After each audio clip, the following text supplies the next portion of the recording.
बहीण आणि भावाच्या अतूट नात्याचा सण म्हणजे रक्षाबंधन. या दिवशी भावाला ओवाळताना एक मंत्र म्हणायचा आहे.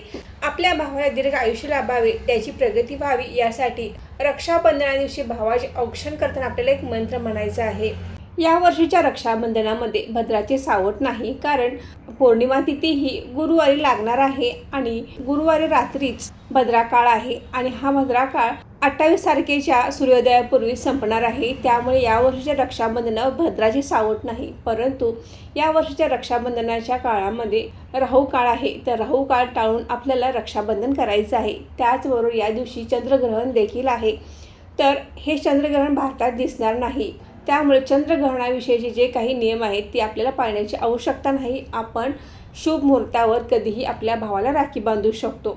बऱ्याच जणांना असा प्रश्न पडतो की आम्हाला भाऊ नाही, तर आम्ही राखी कोणाला बांधावी? तर मैत्रिणींनो, आजच्या व्हिडिओमध्ये ही संपूर्ण माहिती आपण जाणून घेणार आहोत. तर भावाला राखी बांधताना कोणता मंत्र म्हणावा, कोणत्या शुभ वेळेत राखी बांधावी आणि भाऊ नसेल तर राखी कोणाला बांधावी, अशी सविस्तर माहिती आपण आजच्या व्हिडिओमध्ये जाणून घेणार आहोत. तर व्हिडिओ स्किप न करता शेवटपर्यंत नक्की बघा. नमस्कार मैत्रिणींनो, मी सारिका भक्ती विश्वमध्ये तुमचे मनापासून स्वागत करते.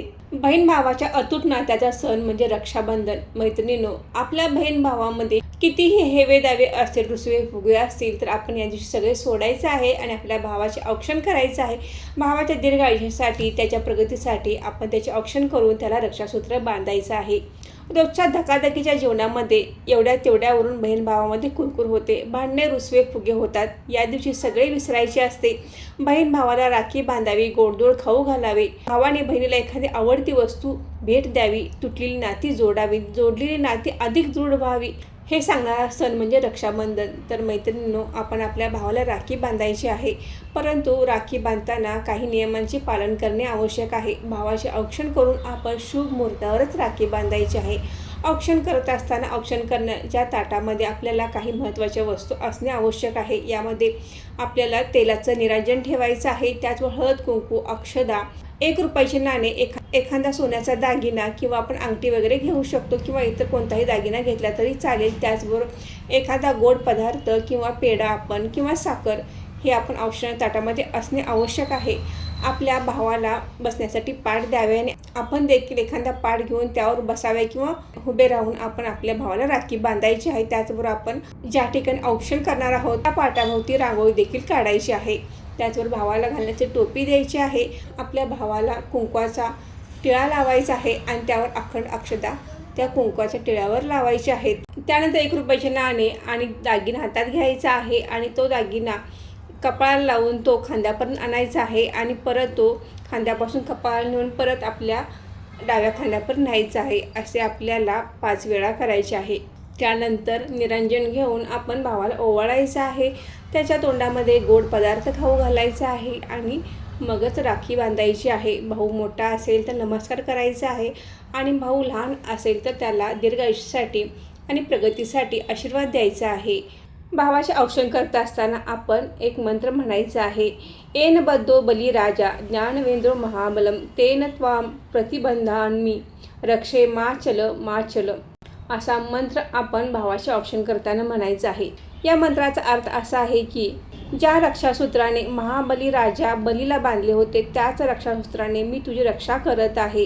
हे रक्षासूत्र तुला सदैव रक्षा देवो, असा या मंत्राचा अर्थ आहे. त्यामुळे हा मंत्र म्हणूनच भावाचे औक्षण करायचं आहे. बऱ्याच मैत्रिणींना असे वाटेल की आम्हाला तर भाऊ नाही, आम्ही राखी कोणाला बांधावे, किंवा तुमचा भाऊ जर लांब असेल पण त्याला येणे शक्य नसेल, परदेशात असेल त्याला येणे शक्य नसेल, तर आपण आपल्या महाराजांना राखी बांधायची आहे. आपल्या आसपास कुठे मंदिर असेल, मठ असेल तर त्या ठिकाणी जाऊन आपण महाराजांना राखी बांधायची आहे.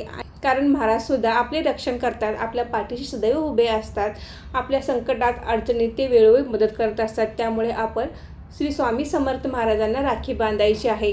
मठात मंदिरात जाणे शक्य नसेल तर तुमच्या देवघरात असलेल्या मूर्तीला किंवा फोटोला तुम्ही राखी अर्पण करायची आहे आणि महाराजांना प्रार्थना करायची आहे की तुम्हीच माझे बंधू आहात आणि माझ्या या राखीचा तुम्ही स्वीकार करावा आणि माझे रक्षण करावे, अशी आपण महाराजांना विनंती करून नमस्कार करायचा आहे.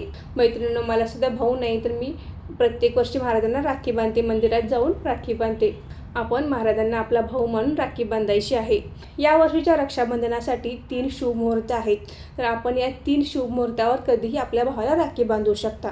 शुक्रवारी 28 तारखेला पहिला शुभ मुहूर्त हा सकाळी 6:36 पासून ते सकाळी 9:45 हा सकाळचा पहिला शुभ मुहूर्त आहे।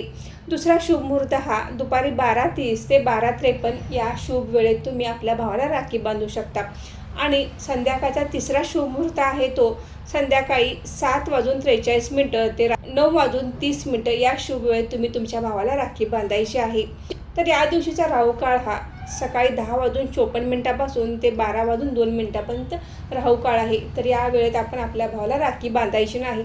चंद्रग्रहण आहे, परंतु भारतात दिसणार नाही, त्यामुळे ग्रहणाविषयीची कोणतेही नियम आपल्याला लागू पडत नाहीत, त्यामुळे ग्रहणाचा कोणताही संबंध आपल्या रक्षाबंधनाशी नाही आहे। तर मैत्रिणी, या शुभ मुहूर्तावर भावाला राखी बांधा, आनंदाने आणि उत्साहाने आपण हे रक्षाबंधन साजरे करायचे आहे। तुम्हा भाऊ बहिणींना रक्षाबंधनाच्या खूप खूप शुभेच्छा। आजचा व्हिडिओ इथे संपवते। आजची माहिती कशी वाटली कमेंट करून नक्की सांगा।